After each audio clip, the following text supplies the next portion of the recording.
it did. Are those fires still going? No, the ones inside they burned everything. It blew through there and just. This is probably the monumental legislation, the premier piece of legislation that come through this session. I'd like to thank Representative Rubin and Senator Smith for shepherding through the two bodies. Senate Bill 367 offers practical, sensible reform, and this bill is about being smart on crime. It's about making sure that our communities are safe while juveniles are held accountable for their actions. It's about reducing recidivism and preventing citizens from becoming victims of future crimes. Being smart on crime promotes public safety and the rehabilitation of youthful offenders so that they can become law-abiding citizens. This bill does just that.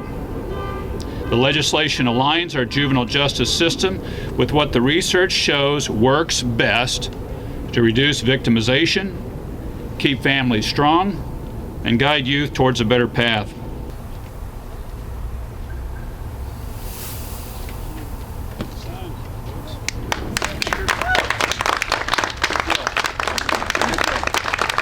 We also had the benefit of the Pew organization working with us, and what they did is they were able to gather the hard data and really make it linear and sequential and really make sense of what it was that we were doing with juveniles who were incarcerated or that had gotten into the system.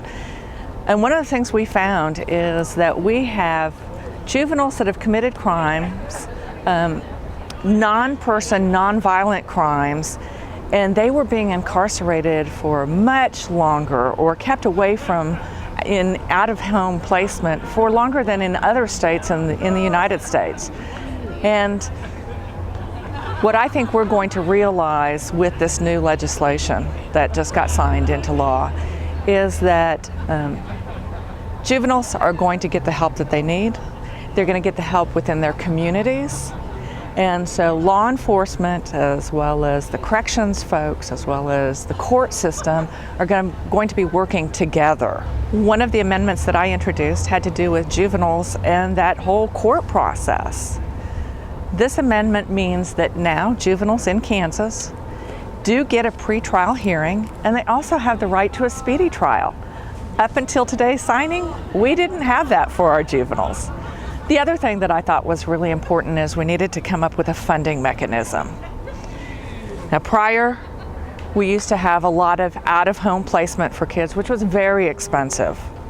It also helped kids stay in the cycle of corrections and never get out, never be rehabilitated.